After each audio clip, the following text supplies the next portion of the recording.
Bathweso madume tseno ke dikgang tsa loleme la Setswana tseo di tlisediwang ke o Tshepile Mokate mo Platinum Northwest TV tla re lebelele tseo di itlhomileng kwa setlhoeng. Saga e supa matshwenyego ka merwalela e diragetseng mo Northwest. Mo go tse dingwe babelaelwa ba le babedi ba tshwerwe ka ntlha ya go thopa dijanaga le batho ka dikgoka. Tla re simolole ka tsa mono porofenseng. Mokgatlho wa dipuso tsa selegae wa Aforika Borwa Saga o tshwenyegile ka tshenyo e bakilweng ke morwalela o neng o tsweletse mo bekeng e fetileng mo porofenseng ya Northwest. Morwalela yono o bakile tshenyo e kgolo mo dikagong tsa masepala, dithoto tsa batho, marogo le ditsela, mme ba kgoreletsa bojanala, dipalangwa le tse dingwe. Dimasepala tse di amegileng tsa didika tsa Dr. Kenneth Kaunda, Ngaka Modiri Molema le bojanala di dira ka natla go laola seemo seno go fana ka thuso, paakanyo le tsosoloso. Saga e tlhomamiseditse dimasepala tse di amegileng gore e ikemiseditse go tshegetsa maiteko a puso ya selegae a go baakanya. Ga re tswelela pele ka tsa mono porofenseng, maiteko a sa khutleng a go lwantsha bosenyi jo bo masisi le jwa tirisodikgoka a lebisitse kwa go tshwarweng ga babelaelwa ba le babedi ba ba tlhageletseng kwa kgotlatshekelo ya Magiseterata ya Mogwase gompieno ka ntlha ya go thopa dijanaga le batho ka dikgoka, bogodu le tlhaselo. Sebueledi sa sepodisi mo Northwest, Brigadier Sabata Mokgwabone o tlhalosa go ya pele. Mme bobedi jo bo tshwerwe mo letshong le le leteletswe pele ke ba lephata la tsa matlhale, mme ba tshwara jalo ko motseng wa Lidaga gaufi le Sun City ka la botlhano kgwedi e tlhola malatsi a le 20, mme ba tshwara tebang le tiragalo e e diragetseng ka Sedimonthole wa ngwaga o fetileng. Go begwa ga banna ba le bararo ba ba neng ba tsamaya ka sejanaga sa Volkswagen Polo ba ne ba gapa ka dikgoka serori se se neng se tsamaisa diesel Sedimonthole ga na tlhola malatsi a 12, mme tiragalo eo e diragala gaufi le Bosuku ka fa ntlenyana ga Phokeng. Mme go begwa gore ka nako ya tiragalo mokgweetsi wa serori se o ne a supiwa ka sethunya, mme a tseelwa ko lefelong lengwe le le iphitlhileng ko gone o ileng a tsenngwa dingalo gone, a tseelwa cellphone ya gago ga mmogo le madi a seatleng. Go ya ka tshedimosetso go begwa ga babelaelwa ba ile ba ntsha kgotsa gone go tapolola diesel go tswa mo seroring se, diesel e go begwang gore e ne le ya boleng ba R200,000 tsa diranta. Ka jalo morago ba ile ba golola monna yo go begwang gore o ne a feleletsa a bone serori sa gagwe, mme a fitlhela di-key di le ka mo gare ga yone. Re di wetsafatsa porofense mme re tsena mo go tsa bosetšhaba. Mokgatlho wa badiri wa South African Federation of Trade Unions wa re go kgaolwa ga motlakase ga legato la borataro ke ka ntlha ya fa puso e sena maano a maleba a go fedisa mathata a motlakase.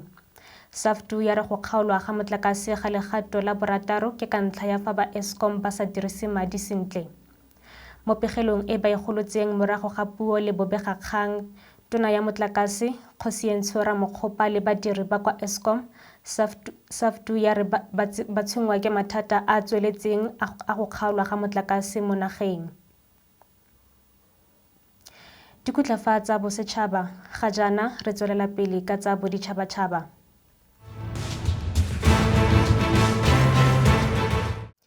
Jaaka lefatshe le tlhotse le keteka segopotso sa boraro sa go tlhaselwa ga Ukraine ke Russia gompieno, go na le tsholofelo e kelotlhoko ka tharabololo ya sepolotiki e ka nnang teng ya kgotlang eno.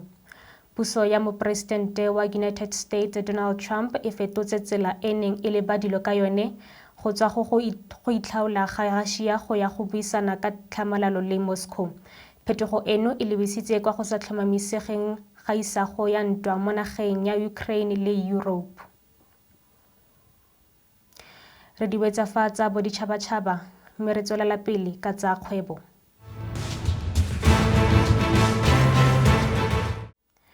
Puso e amogetse mathata a supilweng ke NUMSA malebana le go tswa ga ArcelorMittal mo kgwebong ya ditshipi, NUMSA e ne ya nna kgatlhanong le seno, e kaya fa go tsamaya ga ArcelorMittal go tla nna le ditlamorago tse di maswe mo badiring, mo malapeng a bone le mo ikonoming.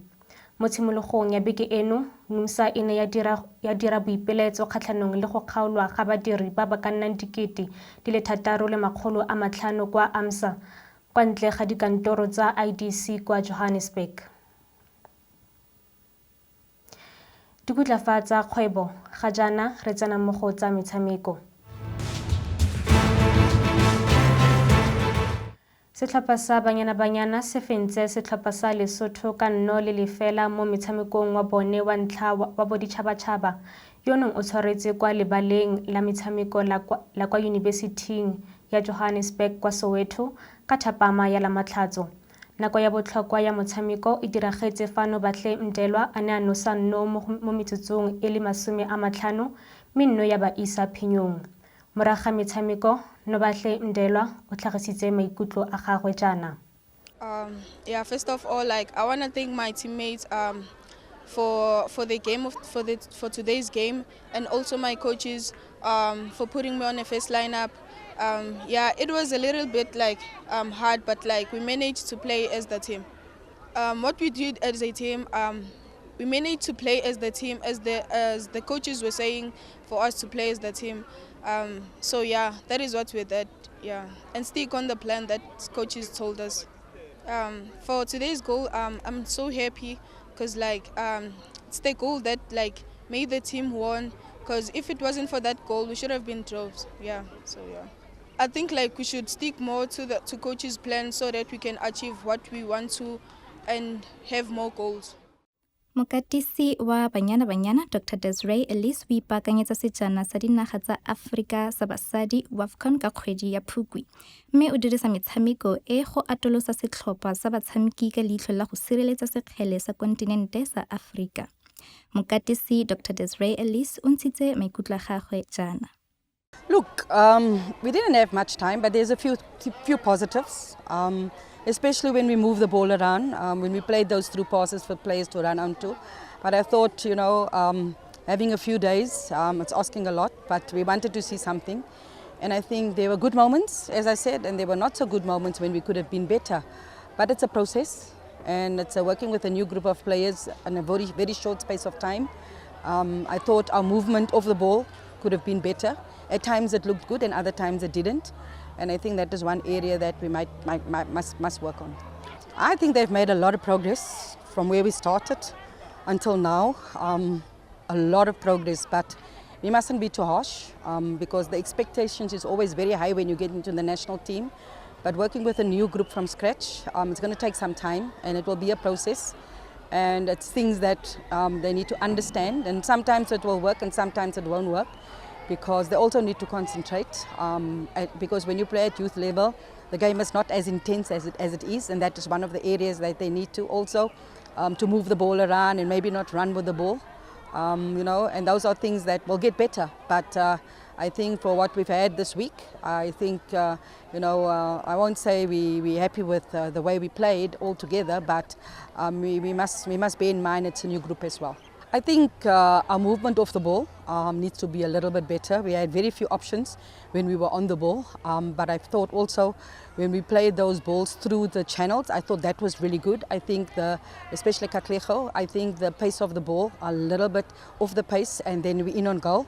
I think if that gets better, but the vision to do that, I thought at times when we played those 1-2 passes in the middle of the park and to look out wide, we maybe didn't have those options at times. So that is something that we need to work on. I thought defensively we were good. I thought even though we made the substitute with the goalkeepers, I thought Casey handled the aerial balls really, really well and was in real control and the build up from there. But we didn't play as much as we wanted them to play. Whenever we said put the ball down and move the ball around, they do it for a few minutes and then start running with the ball, but it will get better. Re sa le fa batshameki ba le mmalwa ba ba botlhokwa mo metshamekong kgatlhanong le setlhopha sa Lesotho seo se leng mo maemong a bo 37 ba sa felela. Batshameki ba le mmalwa ba ba neng ba solofetse go nna le sebaka sa go supa bokgoni jwa bone gore ba kgone go tlhophiwa mo isagweng ka Mokatisi Ellis a kaile fa ba batla go atolosa Dineo. Le fa ba fentse ka thata, motshwara dino Dineo Magagula o tlhagisitse maikutlo a gagwe jaana. Today winner today beile bo se kudu ka moka because re lwile re le team ra thushana ga sa be le motho a shetseng morago, so the energy e re filego ka moka I would say re berekile boima throughout because matšatši a mang ka moka pula be ena, so today we had to gore re adjust go weather ya today gore re thole win. Yeah, re tladile re le team ra ba ra kwišana ra supportana e be gore ka moka nthweng re paging e tewa go sa ba le motho re mšhileng ka morago ra bereka go ya pelo le nthweng le go defenda be re le gona ka moka re le team go tšwela pele go ba re kgwetše win ya today. Ke tshepa gore re nka re ya kaone go se re se dirilego le di-goal re kgone go kora a re fihla pela dipala re kgone go shoota re tlogelo bapala ka bolo ka kudu. We have to work on the basic ka kudu because tše dingwe be re sa dire gabotse di-passing drill nthweng e be di leka mo le mo, but yeah I would say re nka bereka kaone go feta moo. Setlhopha sa Banyana seo se bonang tshegetso ya matlole go setlamo sa Sasol se boela kwa lebaleng leo ba neng ba gaisanela gone ka Labobedi go ya go amogela setlhopha sa Lesotho mo motshamekong wa bone wa bobedi wa metseletsele ya metshameko e mebedi. Mo go tse dingwe tsa metshameko, mokatisi wa setlhopha sa Springbok Philip Snyman a re le fa setlhopha se feditse mo maemong a bobedi kwa Vancouver, maitlhomo a bone a kakaretso a HSBC SVNS ya 2025 a santse a le teng. Blitzboks ba ne ba retelelwa ke go bona sekgele ba latlhegelwa ke Argentina ka 1912 mo makgaolakganyeng. Snyman a re le dibeke di le mmalwa o saletswe ke dibeke di le mmalwa gore setlhopha sa gagwe se tsene mo dikgaisanong tse di latelang kwa Hong Kong fa kgwedi ya Mopitlwe e tla bo e tlhola malatsi a le 28 go ya go a le 30. Tla jaanong re di wetse ka tseo di tlhomileng kwa setlhoeng. SALGA e supa matshwenyego ka merolela e diragetseng mo Northwest. Mo go tse dingwe, babelaelwa ba le babedi ba tshwerwe ka ntlha ya go thopa dijanaga le batho ka dikgoka. Re di wetsa fa mogaetsho go fitlhelela re kopana gape mo nakong e tlang ke o tshepile Mokate, Mothweso, sala sentle.